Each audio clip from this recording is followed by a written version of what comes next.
But President BBM, you have to come clean. You have to explain it well to the people.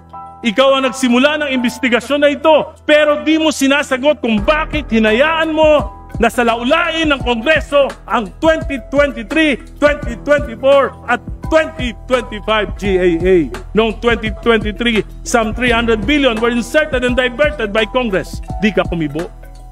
Pati na ang gabinete mo, hindi kumibo. 2024, more than 500 billion were inserted and appropriations were diverted. Hindi ka pa rin kumibo. Ang gabinete mo, hindi rin kumibo.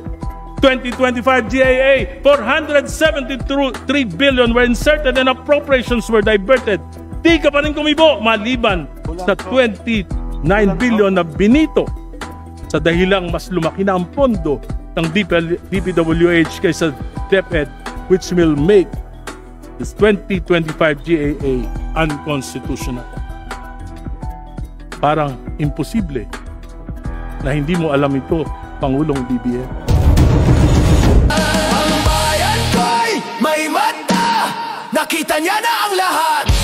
Ang bayan ko'y may mata, nakita niya na ang lahat. At sa tamang oras